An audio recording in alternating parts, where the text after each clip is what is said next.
नमस्कार दोस्तों, स्वागत है आपका हमारे चैनल मॉक टॉक पर।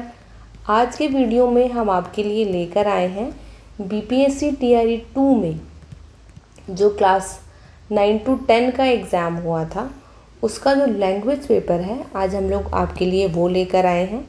तो सबसे पहले हम लोग शुरू करते हैं आज के पहले सवाल से, जो कि है fill in the blanks with suitable articles like a, an and the, यानी जो आपको बताना है कि इसमें ए, एन और द में से क्या आएगा।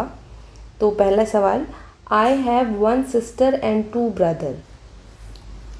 तो इसमें आपको बताना है कि एंड के बाद और 2 के पहले क्या आएगा। तो देखिए, कभी भी ना जो 2 होता है या कोई भी नंबर होता है तो उसके आगे कुछ भी लगाने की ज़रूरत नहीं होती है। तो इसका आंसर होगा ई, नन ऑफ दी अबव। ठीक है। अगला देखो, my mother is dash teacher of music. ठीक है, यानी मेरी माँ एक टीचर है म्यूज़िक की। तो देखिए क्या लगेगा, द लगेगा, एन लगेगा, ए लगेगा, डी लगेगा या फिर ई लगेगा। तो इसका उत्तर है कि यहाँ पर लगेगा ए, यानी ऑप्शन सी। तो क्योंकि जो टीचर है वो सिंगुलर है, काउंटेबल नाउन है। ठीक है, जिसकी शुरुआत एक कॉन्सोनेंट से हो रही है, ना कि वॉवल से, इसलिए यहाँ पर ए लगेगा।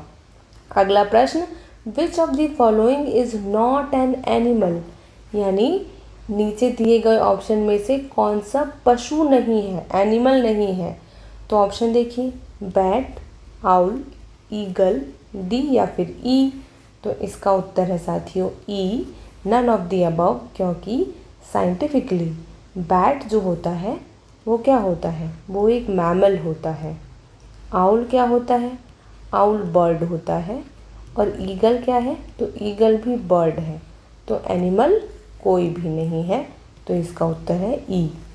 अगला प्रश्न देखिए, which of the following is a part of a tree, यानी इनमें से कौन सा पार्ट है पेड़ का। ठीक है, यानी पेड़ के पार्ट्स। ऑप्शन देखिए, फ्रूट, स्टेम, रूट, डी या फिर ई। ठीक है, फल या फिर तना या फिर जड़ें। तो इसका उत्तर आसान है, D, more than one of the above, क्योंकि ये सारे ही पौधे के पार्ट हैं। अगला प्रश्न देखिए, गांधी जयंती इज सेलिब्रेटेड आफ्टर, यानी गांधी जयंती मनाया जाता है किसके बाद।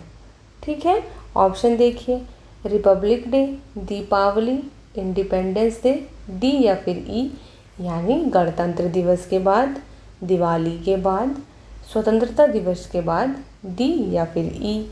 तो बताइए किसके बाद गांधी जयंती मनाई जाती है।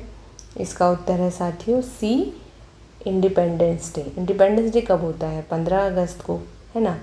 और गांधी जयंती कब होता है, 2 अक्टूबर को। समझ गए। चलिए अगला प्रश्न देखिए, आफ्टर चाइल्डहुड कम्स, यानी बचपन के बाद क्या आता है। ऑप्शन देखिए, यूथ यानी जवानी, ओल्ड एज यानी बुढ़ापा, मिडल एज यानी बीच के जो दिन है 30-40 वाला जो उम्र है, डी या फिर ई। आसान है, इसका उत्तर है ए, यूथ। अगला प्रश्न, नेफ्यू इज यानी भतीजा कौन होता है। ऑप्शन देखिए, सिस्टर्स सन, ये मैं आपको बता दूं कि जहाँ भी अपॉस्ट्रॉफी इसको कहते हैं, एस लगता है, इसका मतलब होता है का, यानी सिस्टर का बेटा, भाई का बेटा, अंकल, डी या फिर ई। तो इसका उत्तर है साथियों D, more than one of the above, क्योंकि बहन के बेटे को भी नेफ्यू कहते हैं और भाई के बेटे को भी नेफ्यू कहते हैं। अगला प्रश्न, डॉटर्स हस्बैंड इज, देखिए अगेन यही अपॉस्ट्रॉफी एस, यानी बहन के पति को क्या कहते हैं। तो daughter in law, father in law, son in law, D या फिर ई। इसका उत्तर है साथियों सी, सन इन लॉ, दामाद। चलिए अगला प्रश्न देखते हैं। अब हिंदी आ गया, त वर्ग का कौन सा व्यंजन नहीं है। ठीक, जो होता है ना क, ख, ग, घ, तो ये एक हुआ, फिर च, छ, ज, झ, फिर त, थ, द, ध, न। तो इसमें बोल रहा है कि जो ये च, छ, द, ध, न है, इसमें से कौन सा नहीं है। जो उसमें त वर्ग में आता है। ठीक, तो आसान हो गया, इसका उत्तर है ए, ड। अच्छा, अगला प्रश्न देखिए, निम्नलिखित में से कौन सा शब्द शुद्ध है? ये ना दोस्तों बहुत इम्पॉर्टेंट है।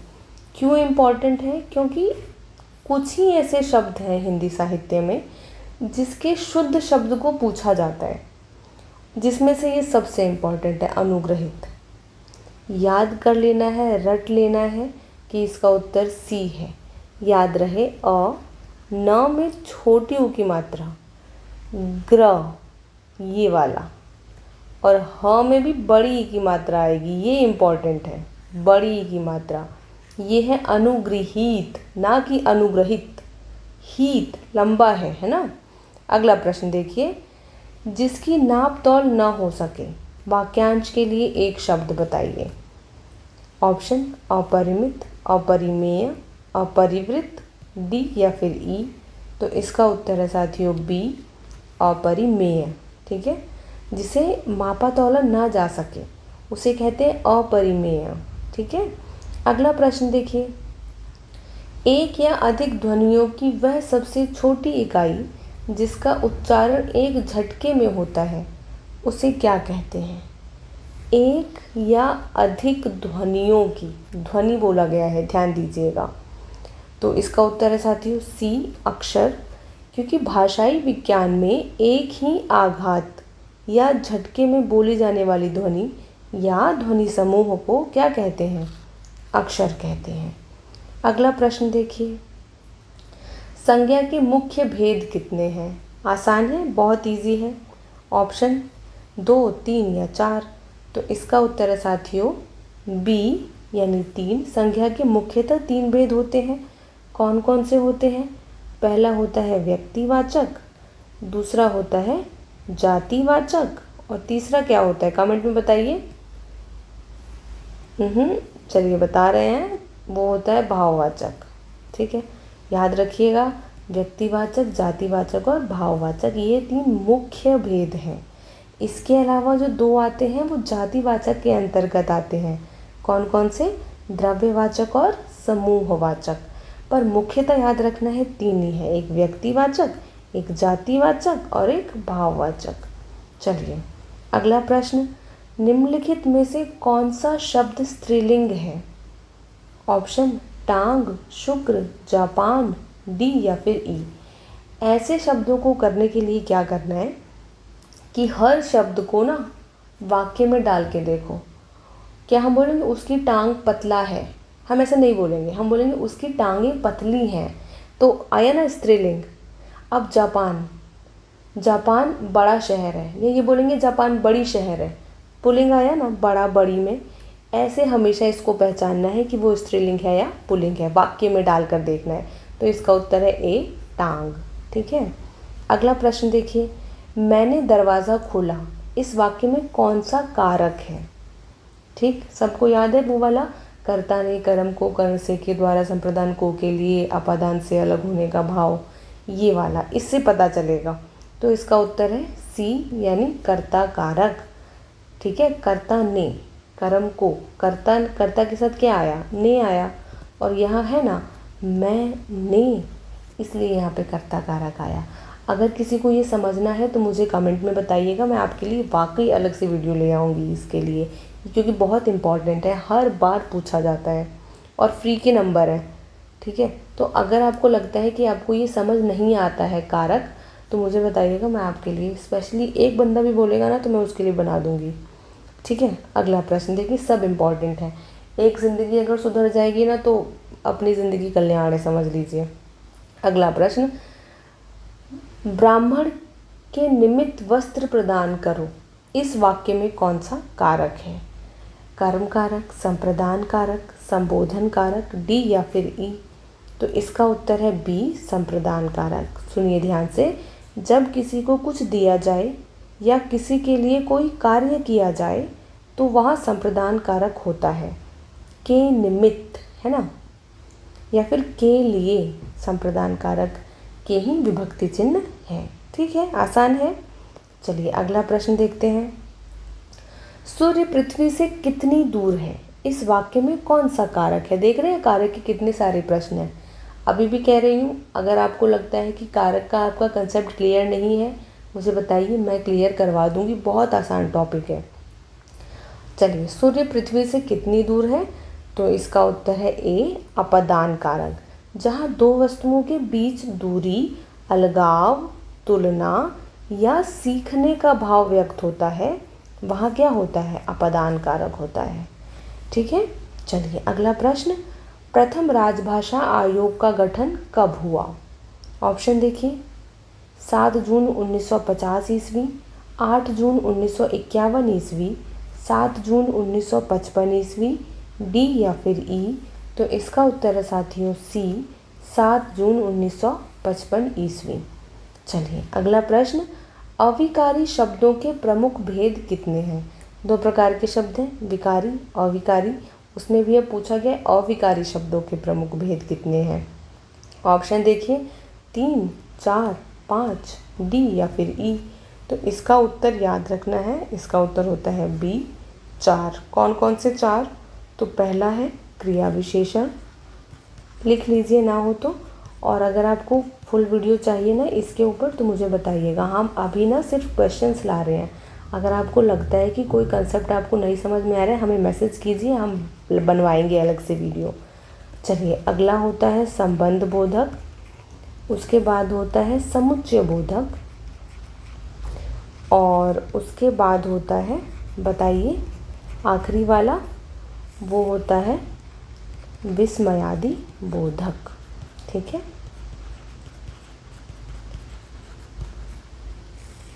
ओके, अगला प्रश्न, जो किसी भाव, दशा, धर्म, गुण या कार्य का बोध कराए उसे कौन सी संज्ञा कहते हैं। ऑप्शन, समूहवाचक संज्ञा, जातिवाचक संज्ञा, भाववाचक संज्ञा, डी या फिर ई। तो इसका उत्तर है सी, भाववाचक संज्ञा। सुनिए, किसी वस्तु या व्यक्ति के गुण, दोष, दशा, अवस्था या भाव का बोध कराने वाले शब्दों को क्या कहते हैं, भाववाचक संज्ञा कहते हैं। याद रहेगा, इम्पॉर्टेंट है। संज्ञा का एक टॉपिक अलग से पढ़ ही लीजिए आप लोग, इम्पॉर्टेंट है। अगला प्रश्न देखिए, विलोम शब्द का कौन सा युग्म सही नहीं है। देखिए, उग्र का सौम्य, निष्कर्ष का अपकर्ष, सुगम का सरल, डी या फिर ई। तो इसका उत्तर है साथियों डी, उपर्युक्त में से एक से अधिक। क्यों, क्योंकि ये गलत है। एक तो निष्कर्ष का अपकर्ष नहीं होगा, निष्कर्ष का होता है उत्कर्ष। ठीक। अगला, सुगम का सरल नहीं होता है, सुगम का होता क्या है, दुर्गम। ठीक है। चलिए अगला प्रश्न देखिए, कौन सा चिन्ह उद्धरण का चिन्ह है। ठीक। ऑप्शन देखिए, ये वाला, ये वाला, ये वाला, डी या फिर ई। तो इसका उत्तर है ई, उपर्युक्त में से कोई नहीं। ठीक है। चलिए अगला प्रश्न देखते हैं, उच्छ्वास की शुद्ध वर्तनी। ये भी इम्पॉर्टेंट है, जैसे अनुग्रहित इम्पॉर्टेंट है वैसे उच्छ्वास इम्पॉर्टेंट है। तो इसका उत्तर है साथियों बी। याद रखिएगा, इसको ऐसे लिखते हैं, ऊ आधा च, फिर छ भी आधा होता है इसलिए हलंत लगा देते हैं, फिर वास, उच्छ्वास, ऐसे इसको सही लिखा जाता है। अगला प्रश्न, अशुद्ध और शुद्ध वर्तनी का कौन सा युग्म सही है। ऑप्शन, वयोप्राप्त का वयः प्राप्त, किम्वदंती का किंवदंती, भास्कर का भास्कर, डी या फिर ई। तो इसका उत्तर है साथियों ए, वयोप्राप्त जो है वो वयः प्राप्त से बना है। अगला शब्द देखते हैं, अगला प्रश्न देखते हैं, अंग्रेजी के पर्याय के रूप में प्रयुक्त हिंदी प्रशासनिक शब्दावली का कौन सा युग्म सही है। ऑप्शन देखिए, क्रेडिट यानी लेनदार, फ्लैट यानी कोरा पन्ना, हज़ार्ड यानी जोखिम, डी या फिर ई। तो समझिए, उत्तर इसका सही होगा सी, हज़ार्ड यानी जोखिम। बट ये गलत कैसे है, तो देखिए क्रेडिट का मतलब होता है जमा, ठीक है, या फिर साख। ठीक। फ्लैट रेट का मतलब होता है एक समान दर, लेकिन हज़ार्ड का मतलब जो है वो जोखिम ही होता है। ठीक है। चलिए अगला प्रश्न, हिंदी तथा अंग्रेजी प्रशासनिक शब्दावली का कौन सा युग्म सही है? ऑप्शन आवेदन का रिक्वेस्ट, आदेश का ऑर्डर, निर्देश का डायरेक्टिव, डी या फिर ई सही पूछा गया है दोस्तों। तो इसमें जो बी है और जो सी है वो दोनों सही है। तो इसका उत्तर है डी, उपर्युक्त में से एक से अधिक। ठीक है। आवेदन को ना हम लोग एप्लीकेशन बोलते हैं, रिक्वेस्ट नहीं बोलते हैं, याद रखिएगा। इससे सवाल आ सकता है, हमेशा ऐसा होता है। जैसे ये दोनों सही हो गए तो अब गलत वाले पे अगले साल सवाल दे देगा, ऐसा बहुत बार होता है। तो याद रखिएगा, आवेदन को एप्लीकेशन बोलते हैं। अगला प्रश्न, जिसके द्वारा कर्ता कार्य करता है, कारक के उस भेद का नाम है। ऑप्शन कर्म, करण, संप्रदान, डी या फिर ई। तो इसका उत्तर है बी, करण। ठीक है, कर्ता ने कर्म को, तो जिसके द्वारा कर्ता कार्य करता है तो वो करण हुआ। ठीक। अगला प्रश्न देखिए, हिंदी भाषा के मानक स्वरूप का विकास कब हुआ? ऑप्शन 18वीं शताब्दी, 19वीं शताब्दी, 20वीं शताब्दी, डी या फिर ई। तो इसका उत्तर है साथियों सी, 20वीं शताब्दी। देखिए, आधुनिक मानक हिंदी, अगर हम लोग खड़ी बोली की बात करते हैं तो खड़ी बोली के परिमार्जन और मानक स्वरूप के निर्धारण का मुख्य कार्य 20वीं शताब्दी से शुरुआती दशकों में हुआ, जिसमें आचार्य महावीर प्रसाद द्विवेदी और सरस्वती पत्रिका, नाम याद रखिएगा, सरस्वती पत्रिका का योगदान अत्यंत महत्वपूर्ण माना जाता है। अगला प्रश्न, जब कोई एक खंड विशेषण या उपमा सूचक शब्द हो तो समास बनता है। ऑप्शन कर्मधारय, द्वंद्व, अव्ययी भाव, डी या फिर ई। तो इसका उत्तर है ए, कर्मधारय। अगला प्रश्न, हिंदी भाषा के विकास क्रम में सर्वप्रथम कौन सी भाषा प्राप्त होती है? ऑप्शन संस्कृत, प्राकृत, पाली, डी या फिर ई। तो इसका उत्तर आसान है, ये है संस्कृत। ठीक है।